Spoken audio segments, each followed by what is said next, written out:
এই boxing player রাতে স্বপ্ন দেখে পরের দিন ফাইনাল ম্যাচে তার হাতে তার প্রতিপক্ষের মৃত্যু ঘটে। এই স্বপ্নটা এতটাই রিয়েলিস্টিক ছিল যে সে ভীষণভাবে ভয় পায় এবং আতঙ্কিত হয়ে যায়। এই বক্সারের নাম সুগার রে। ঠিক পরের দিনই তার একটি ওয়ার্ল্ড চ্যাম্পিয়নশিপ ম্যাচ ছিল জিমি ডায়ালের সাথে। সুগার রেকে আজ বিশ্বের অন্যতম বক্সিং প্লেয়ার হিসাবে মানা হয়, কিন্তু তখন তিনি এই ম্যাচটি লড়তে চায়নি। সুগার রে তার ম্যানেজারকে পরিষ্কারভাবে না করে দেয় সে এই ম্যাচটি লড়বে না, কারণ সে ভয় পাচ্ছিল তার স্বপ্ন যদি সত্যি হয়ে যায়। কিন্তু তখন ম্যাচটি নিয়ে অনেক হাইপ তৈরি হয়ে গিয়েছিল।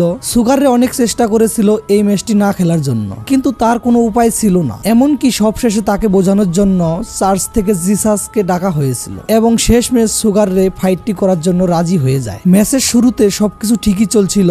ম্যানেজার ভাবছিল সুগার রে ম্যাচ শুরু হওয়ার আগে শুধু ওভার রিয়াক্ট করছিল, কিন্তু অষ্টম রাউন্ডে সুগার রে একটি লেফট হুক মারেন আর জিমি ডায়াল রিংয়ে পড়ে যান। চারিদিকে দর্শকরা চিৎকার করে উল্লাস করতে থাকেন, কিন্তু তিনি খুব ভয় পেয়ে যান, কারণ সে স্বপ্নে ঠিক এমনটাই দেখেছিল। তারপর জিমি ডায়াল আর উঠতে পারেনি, সেখানেই তার মৃত্যু হয়ে যায়। পরে সুগার রে জানতে পারেন জিমি ডায়াল বক্সিং করতেন শুধুমাত্র তার মাকে একটি বাড়ি কিনে দেওয়ার জন্য। তাই সুগার রে তারপরে 4টি ম্যাচের টাকা জিমি ডায়ালের মার হাতে তুলে দেন, যাতে তিনি একটি বাড়ি কিনে থাকতে পারেন।